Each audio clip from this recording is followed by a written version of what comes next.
Donald Trump just managed to shock Ukrainian President Volodymyr Zelensky during an Oval Office press conference, and this time it had nothing to do with Ukraine. America, pay attention. This concerns you. I'm David Reddish. Welcome to Occupy Democrats. The eyes of the world have turned to Washington today as Ukrainian President Volodymyr Zelensky arrived ahead of a litany of other European leaders to discuss the future of Ukraine and the war with Russia. Foreign policy experts have warned Trump no longer desires a ceasefire, but full-on capitulation by Ukraine to end the war. For more on that, see our other videos here on the channel.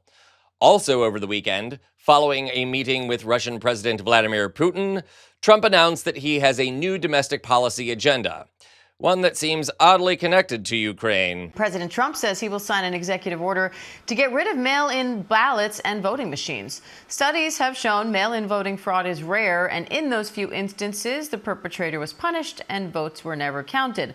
But the president now says elections can never be honest with mail-in ballots. ABC News Washington Bureau Managing Editor Catherine Falders is here with more on that. Catherine, states run elections, not the federal government. So how much power does the president have here? And what does the data show about mail-in voting and voting machines? Well, we know that Trump obviously has long blamed his 2020 election loss on mail-in voting. The data hasn't shown that to be a statement of fact, frankly, at all. And to your point, yes, states do run their elections. It's not like the federal government or the executive can just jump in and change that. That doesn't mean that he being President Trump won't try to through an executive order that he says he will sign. I'm not sure if that's actually been drafted inside the White House or reviewed by any lawyers, but that's what he says.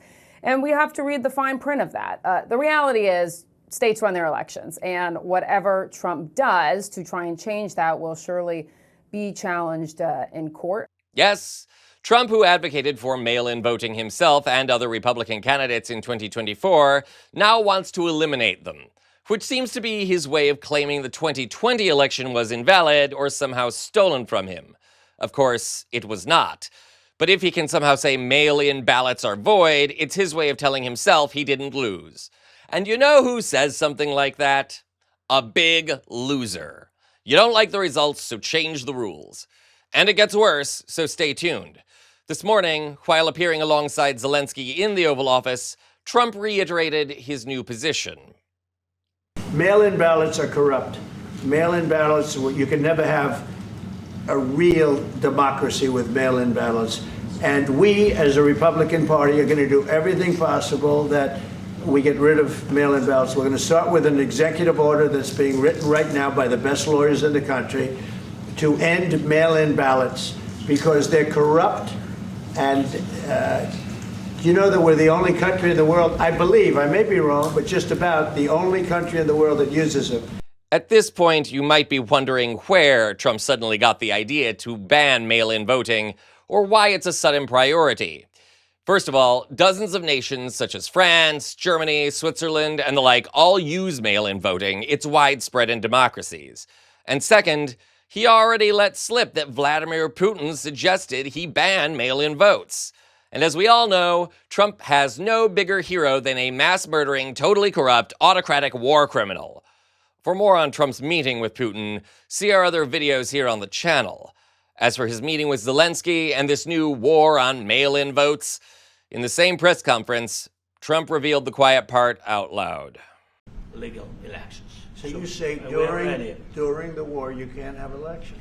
So let me just say 3.5 years from now. So you mean if we happen to be in a war with somebody, no more elections? Oh, that's good. I wonder what the fake. You like this idea? No. Speaking of news, I got a question for you. This sounds insane. Yes, Donald Trump just admitted he is looking for ways to suspend elections in this country. It's not enough that he has to fix them by pushing governors to gerrymander their states. It's not enough that he wants to ban voting machines, which do produce paper receipts, mind you, and ban mail-in voting because he thinks those two levers hurt Republicans in elections. It's not enough that he wants to do away with democracy itself. He now wants to forego elections entirely. No big deal. Trump for life. Permanent Republican rule, totally disconnected from the will of the American people.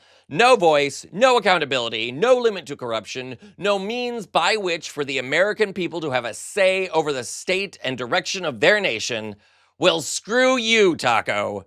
If you really want to go down this road, be prepared for the fight of your life. This is our country. It doesn't belong to you. You work for us.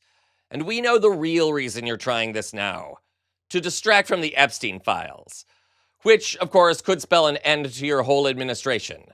Well, don't think we're giving up as easily as you do. Count on Occupy Democrats to keep up the fight for our democracy and to hold Trump to account. I'm David Reddish.